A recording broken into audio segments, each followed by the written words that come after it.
अस्सलाम वालेकुम दोस्तों।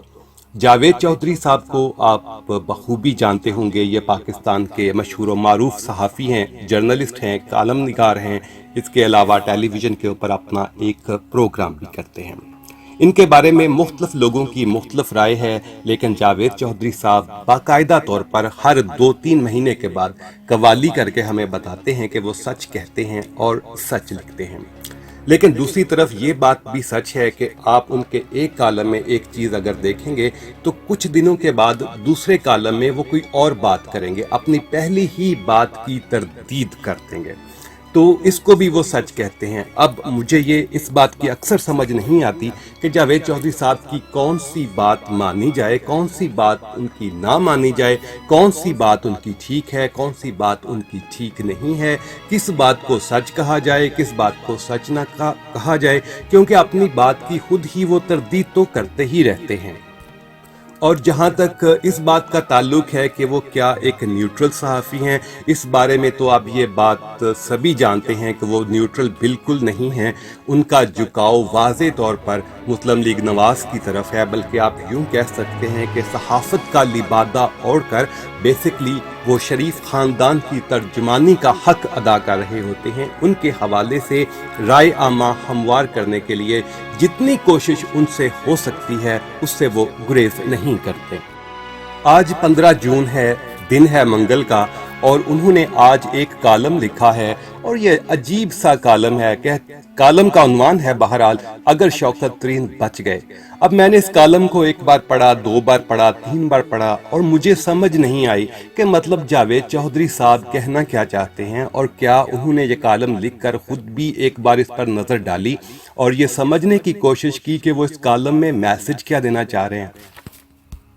जहाँ तक मुझे समझ आती है वो ये है कि जो जो हालात ठीक हो रहे हैं और इमरान खान की हुकूमत कामयाबी की तरफ चल रही है, जावेद चौधरी साहब के अवसान कुछ ख़ता हो रहे हैं, क्योंकि अब ये बातें होना शुरू हो गई हैं कि ना सिर्फ ये हुकूमत बल्कि 2023 में भी इमरान खान पॉसिबली पाकिस्तान के वज़ीर-ए-आज़म हो सकते हैं।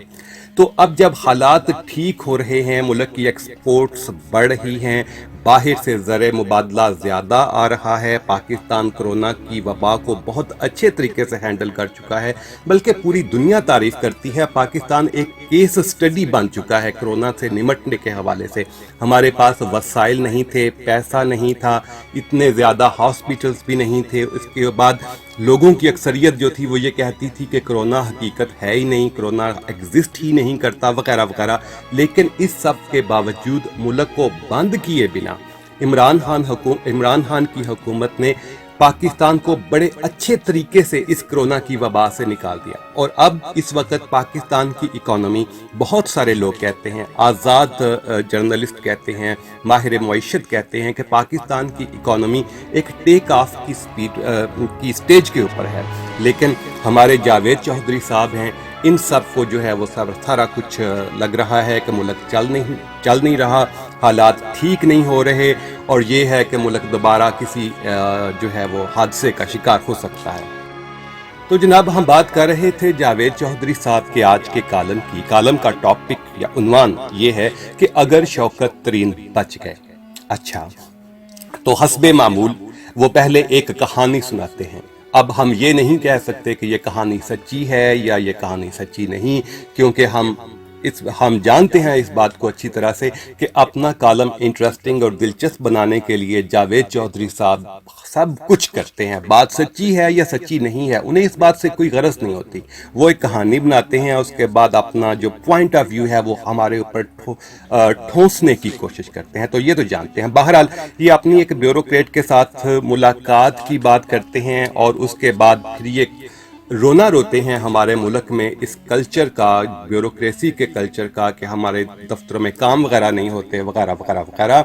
आगे बात करते हैं जी के मतलब वो जो ऑरेंज लाइन का वो जो है कि जी जो बंदा पाकिस्तान में ऑरेंज लाइन बनाता है नैब उसके पीछे पड़ जाती है। हालांकि कुछ दिन पहले ये इसी ऑरेंज लाइन का तिया पांचा भी कर चुके हैं। खैर, उस पर फिर कभी हो सकता है बात हो। तो अब इसका आखिरी जो पैराग्राफ है ना वो बड़ा दिलचस्प है। तो कहते हैं कि आज बहरहाल वजीर खजाना शौकत तरीन की तारीफ करना चाह रहा हूँ। ये अक्लमंद इंसान है, اچھا جی، یہ ملکی معیشت کو اسحاق ڈار ماڈل پر لے آئے ہیں، چنانچہ آپ کو اثرات نظر آ رہے ہیں۔ اب اسحاق ڈار کا ماڈل کیا تھا بیچارے کا؟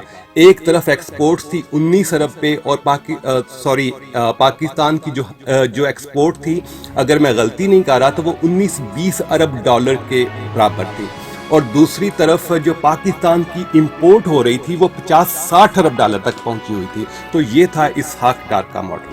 تو آگے کہتے ہیں کہ یہ جانتے ہیں آپ لوگوں کو کمانے دیں گے تو ملک چلے گا، ورنہ نہیں چلے گا، اور یہ اسحاق ڈار کا فارمولا تھا۔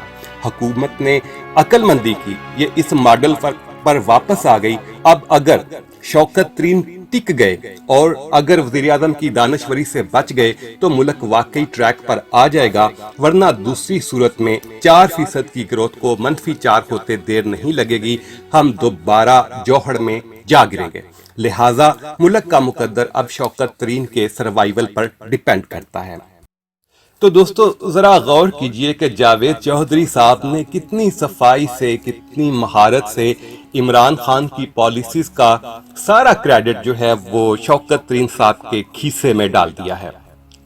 مطلب کرونا کے باوجود اگر پاکستان کی معیشت 4% کے لحاظ سے گرو کر رہی ہے تو اس کا کریڈٹ بھی چلا گیا شوکت ترین صاحب کے پاس۔ اس میں عمران خان کی پالیسیز کا قطعی کوئی کمال نہیں ہے، عمران خان کے گزشتہ 2-3 سال کے سٹیپس کا اس میں بالکل کوئی رول نہیں ہے۔ ملک کی یہ ترقی ہوئی ہے کیونکہ شوکت ترین صاحب ملک کے وزیر خزانہ بنے ہیں، اور یہ بات تو ایک عام آدمی بھی بہت اچھی طرح جانتا ہے کہ آج جو فیصلے شوکت ترین صاحب کریں گے ان کے اثرات اگلے 6 ماہ سے لے کے سال تک ظاہر ہونے ہیں۔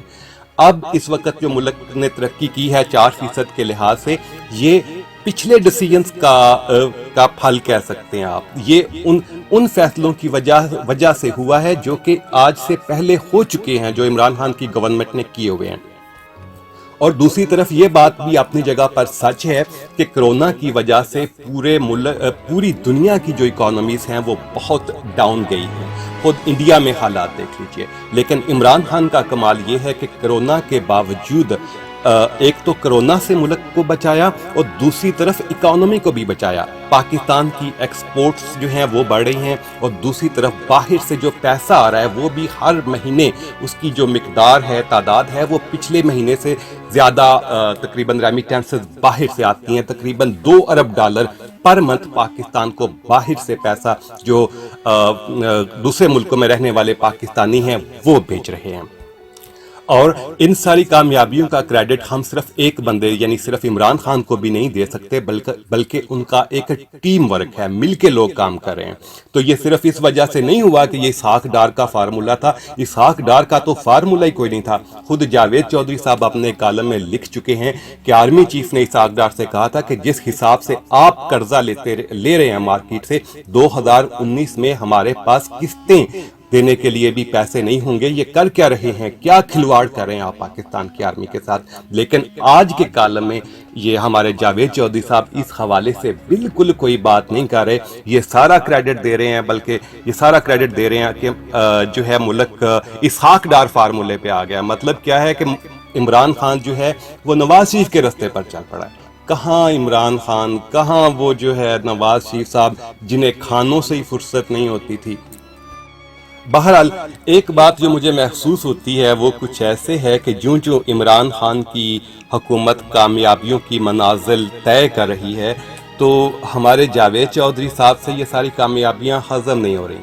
انہیں یہ لگ رہا ہے کہ شاید اب جو ہے میاں صاحب کے واپس آنے کا رستہ پاکستان میں وہ اب بند ہو جائے گا، وہ اب دوبارہ وزیر اعظم نہیں بنیں گے۔ تو نواز شریف صاحب کے ہجر میں، ان کے فراق میں جاوید چودھری صاحب آج کل کچھ عجیب جو ہے وہ حالات سے، ذہنی کیفیات سے گزرے ہیں، تو ہم ان کا یہ درد سمجھ سکتے ہیں۔ بہرحال دعا کرنی چاہیے کہ اللہ تعالیٰ عمران خان کی حکومت کو کامیاب کرے، پاکستان کے حالات بدلیں۔ پاکستان کے حالات بدلیں گے تو ہم لوگوں کے حالات بدلیں گے۔ یہ جو جاوید چودھری صاحب، یہ جو اس طرح کے جو جرنلسٹ ہیں، ان کی تو وہ ہے وہ مطلب آج ادھر تو کل ادھر۔ تو عام آدمی کی حالات تبھی بدلیں گے جب ملک بدلے گا. تو اللہ تعالیٰ کرے کہ پاکستان ترقی اور کامرانی کی منازل طے کرے اور ہم بھی ایک باوقار ملک بن کر اس دنیا میں ابھریں.